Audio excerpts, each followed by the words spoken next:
এজন্য ছলে সুতায় ওর বিভিন্ন ফল ধরে রাখে, তুই এই করছিস, তুই সেই করছিস, তোর এই ভালো না, তোর সেই ভালো না, তোর ছেলে এটা কেন বললো, তোর বউ এটা কেন বললো। এইভাবে তাকে সবসময়ের জন্য একটা চাপে রাখে যেন ও সাহায্য সহযোগিতা দিতে না হয়। আর তার থেকে ভালো সম্পর্ক, তার থেকে ভালো অবস্থায় যে আত্মীয় আছে তার সাথে খুব সম্পর্ক।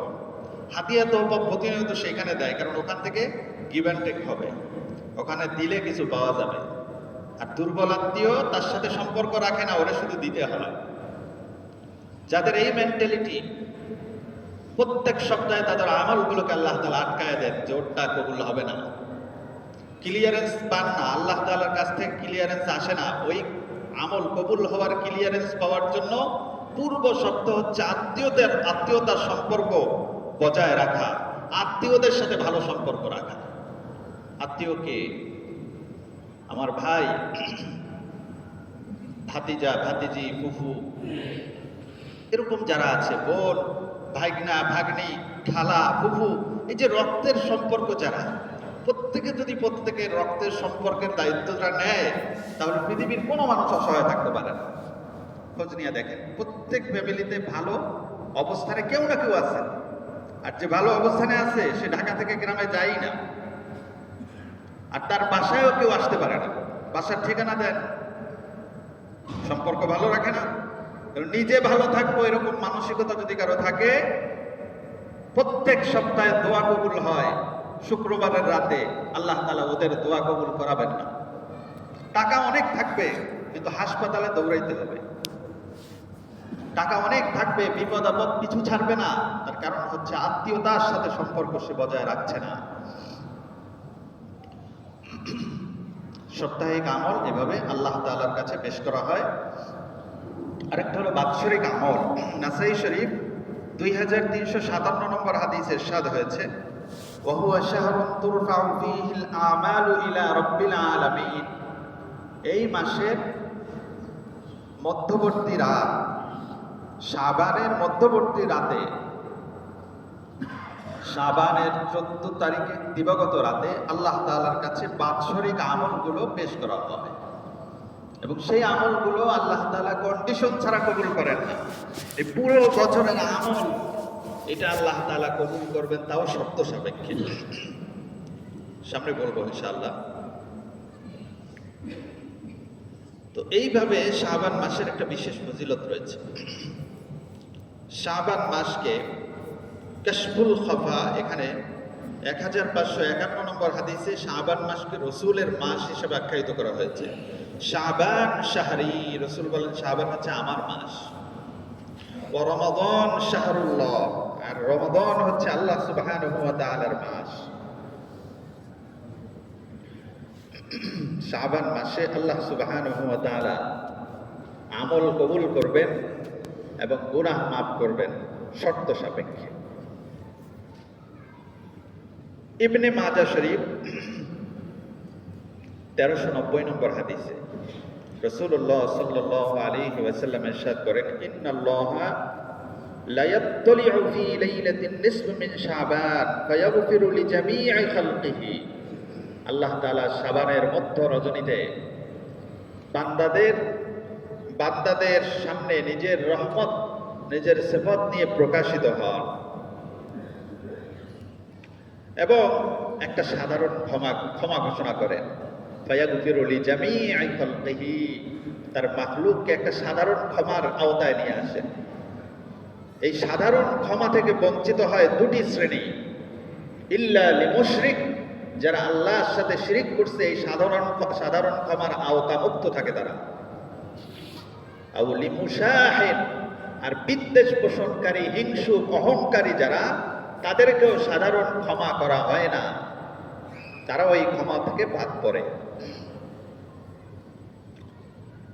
তো এই মাসে একটা সাধারণ ক্ষমা পাওয়ার একটা সুযোগ, এই সুযোগটা কাজে লাগানোর আগে কিছু কাজ আছে। এই সাধারণ ক্ষমা ফজিলত লাভের আগে মোটামুটি 3-4টা শর্ত পূরণ করতে হয়। প্রথম শর্ত হচ্ছে আত্মীয়দের সাথে সম্পর্ক ভালো করা, খারাপ যদি থাকে সেটাকে ভালো করার চেষ্টা করা। দ্বিতীয় হচ্ছে শিরিক আছে কিনা, আমার আমলের মধ্যে কোনো শিরিক আছে কিনা,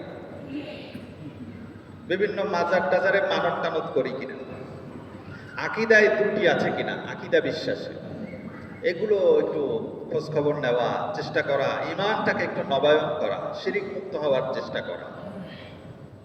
সমস্ত ক্ষমতার মালিক আল্লাহ তাআলা, এটা বিশ্বাস করি কিনা, সবকিছু আল্লাহ তাআলা করেন, এটা বিশ্বাস করি কিনা। যদি মনে হয় না আল্লাহ কিছু করেন আমিও কিছু করি, আল্লাহ কিছু করেন অমুকেও কিছু করে, এরকম যদি হয় সাধারণ ক্ষমার আওতায় আসবে না এই মুশরিক। সব ক্ষমতার মালিক আল্লাহ তাআলা। আল্লাহ তাআলাকে মাস্টার মাইন্ড মনে করি কিনা, নাকি অন্য জায়গায় মাস্টার মাইন্ড বুঝি, অন্যকে মাস্টার মাইন্ড বানাতে চাই। যদি এরকম ভিতরে থাকে তাহলে ভিতরে শিরিক আছে। সমস্ত ক্ষমতার উৎস মালিক হচ্ছেন আল্লাহ তাআলা। আমার রিজিকের মালিক হচ্ছেন আল্লাহ তাআলা। আমার প্রমোশন আল্লাহ তাআলার হাতে। আমি চেষ্টা করব। পৃথিবীর অনেক মানুষ তো প্রমোশনের জন্য চেষ্টা করে, সবার কি প্রমোশন হয়? সবার তো হয় না। সর্বোচ্চ চেষ্টা করে, সারা রাত ঘুমায় না, চেষ্টা করে, চেষ্টা করতে করতে হাসপাতালে অ্যাডমিট হয়। এমন চেষ্টা করছে প্রমোশনের জন্য, টাকা পয়সার জন্য, যে অসুস্থ হয়ে পড়ছে, স্ট্রোক করছে, প্রমোশনের চাপে স্ট্রোক করছে। এত চেষ্টা করছে, তারপরও হয় নাই। তো বুঝে গেল ক্ষমতায় প্রমোশনের আসল এটাকে ফাইনাল কে করবেন? আল্লাহ তাআলা করবেন। আপনি আমি চেষ্টা করব, নিজের জীবনের সাথে মিলায় দেখেন, নিজে যা যা হইতে চাইছেন, করতে চাইছেন, হইতে পারছেন, করতে পারছেন, পারেন নাই, এবং জীবনে অনেক কিছু করতে চান নাই, আল্লাহ তাআলা সেটা দিয়ে দিয়েছেন।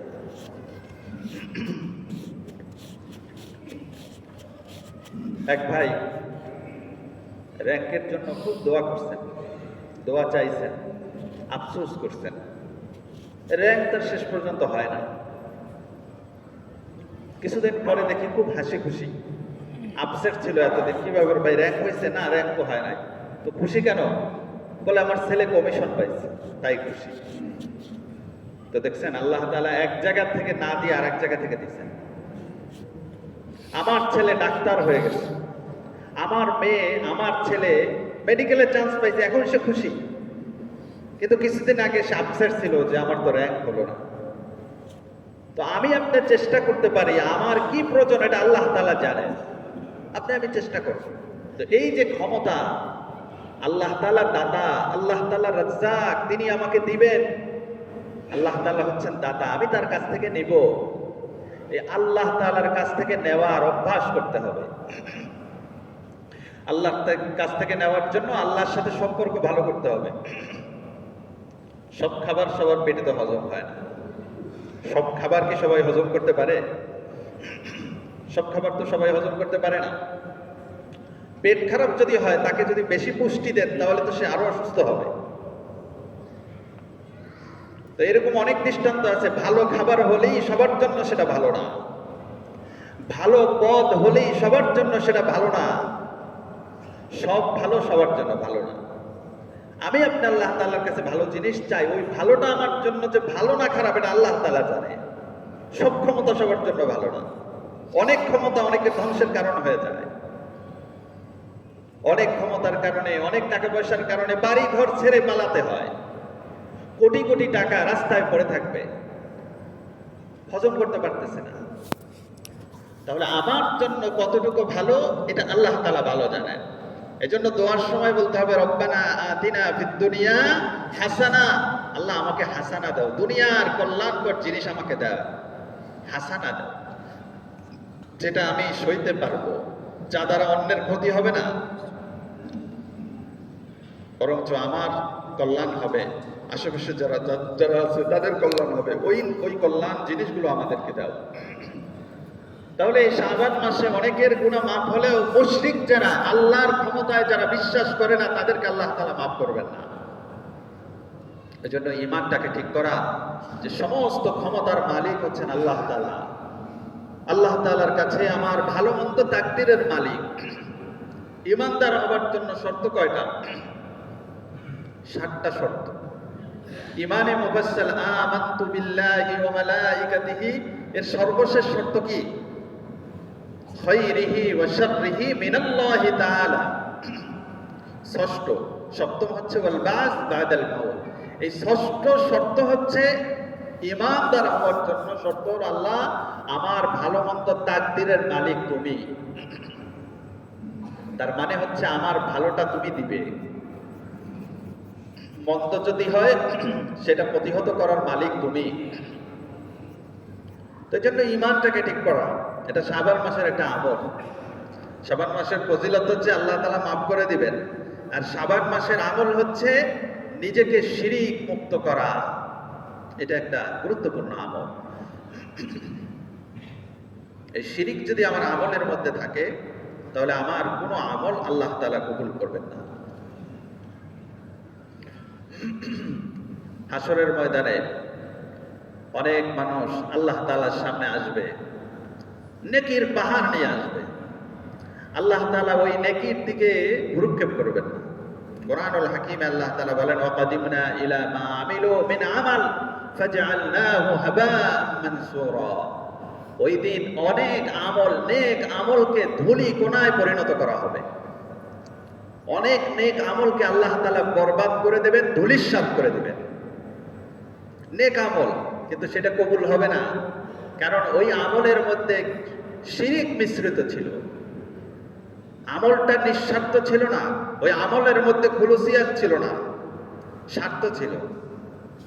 নির্বাচনের আগের বছর যাকাত দেওয়ার পরিমাণ, পরিসংখ্যান বলছি, নির্বাচন যেই বছর হয় ওই নির্বাচনের আগে যাকাতের পরিমাণ বাংলাদেশে বেড়ে যায়। যাকাতের লুঙ্গি বেশি বিতরণ হয়, যাকাতের শাড়ি বেশি বিতরণ হয়। এটা নির্বাচনের আগের বছর যে বাড়লো, তাহলে কি বোঝা গেল? যে এই যাকাতের মধ্যে দুনিয়ার স্বার্থ আছে, খুলুসিয়াত থাকলো না। এটাও এক ধরনের শিরিক। এর মধ্যে লৌকিকতা থাকলো। নামাজ পড়ে একজন মানুষ মুশরিক হতে পারে, নামাজ পড়তেছে কিন্তু সে শিরিক করতেছে। কিভাবে? সবার সামনে নামাজের সেজদার দৈর্ঘ্যতা একরকম হয়, আর একা যখন পড়ে তখন সেজদা হয় আর এক রকম। ঘরের সেজদা একরকম, মসজিদের সেজদা একরকম। হাদিসের ভাষায় এই লোক মুশরিক, শিরকে কফি, ছোট শিরিক তার মধ্যে আছে। মসজিদে নামাজের বেশভূষা একরকম হয়, আর ঘরের মধ্যে নামাজটা যে পড়ে গামছা গায়ে দিয়ে পড়ে, খালি গায়েও পড়ে। দুইটা নামাজ যে দুই রকম হলো, কেন হলো? ভেতরে শিরিক আছে। তো সে আল্লাহর জন্য করে নাই, এটা মানুষ দেখানোর জন্য করছে।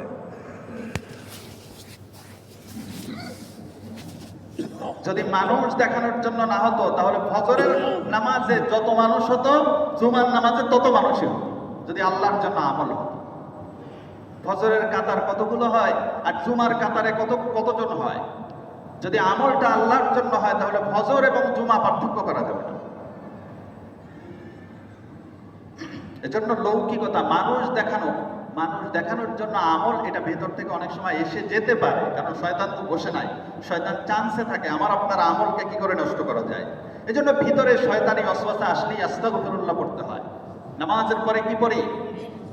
কেন পড়ি?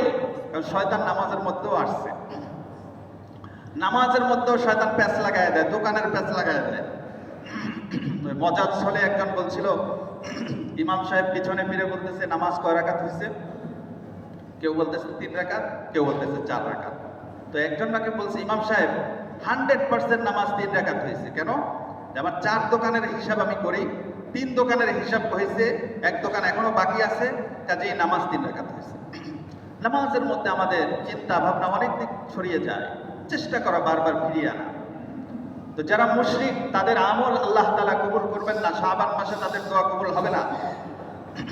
আরেকটা কি? আউলি মুশাহিন, হিংসু, দাম্ভিক, এদের আমলকে আল্লাহ তাআলা কবুল করবেন না। সুতরাং আমাদের মধ্যে যদি হিংসা বিদ্বেষ থাকে সেটাকে দূর করা। আব্দুল্লাহ ইবনে ওমর ইবনুল আসকে রাসূলুল্লাহ সাল্লাল্লাহু আলাইহি ওয়াসাল্লাম বলেন যে এই লোক জান্নাতি। এক সাহাবী সম্পর্কে বললেন এই লোক জান্নাতি। আব্দুল্লাহ ইবনে ওমর ইবনুল আস তার পিছু নিলেন জান্নাতি সাহাবী আমলটা দেখার জন্য। 3 রাত তার বাড়িতে থাকলেন, কিন্তু আমল দেখলেন সাধারণ আমল। আব্দুল্লাহ ইবনে আমর ইবনুল আস তিনি বললেন, আমি তাহাজ্জুদ করলাম, এই লোক তাহাজ্জুদও করলো না, কেমনে জান্নাতি হয়? 3 দিন পরে জিজ্ঞেস করলাম, ভাই তোমাকে রাসূল বলছে তুমি নাকি জান্নাতি, তোমার আমল কি আছে আমাকে একটু বলো। তখন তিনি বললেন, আসলে আমার তেমন কোনো আমল নাই, আমি কারোর সাথে হিংসা বিদ্বেষ রাখি না, আমার অন্তর সবার জন্য উন্মুক্ত উজাড় করে রাখি, আমি সবার সহমর্মী। আব্দুল্লাহ ইবনে ওমর ইবনে আস বললেন, যার অন্তর এরকম যে তার ভেতরে কোনো হিংসা বিদ্বেষ নাই, অবশ্যই সে জান্নাতি। কারণ রাসূল করিম সাল্লাল্লাহু আলাইহি ওয়াসাল্লাম তিনি হাদিসের মধ্যে বলেছেন, ইয়া বুনাইয়া ইন কদারতা আন তুসবিহা ওয়া তুমসিয়া ওয়া লাইসা ফি কলবিকা গিশ, ও আমার সন্তান, যদি তোমার অন্তরে সকাল সন্ধ্যা কোনো অহংকার বিদ্বেষ না থাকে, এটাই আমার সুন্নত, যদি এই সুন্নত তোমার মধ্যে থাকে তাহলে জান্নাতে তুমি আমার সাথে থাকবে। সুতরাং শাবানের আমল হচ্ছে হিংসা মুক্ত থাকা, বিদ্বেষ মুক্ত থাকা, শিরিক মুক্ত থাকা, আত্মীয়তার সম্পর্ক তৈরি করা। আল্লাহ তাআলা আমাদের সকলকে শাবানের ফজিলত লাভের তৌফিক দান করুন।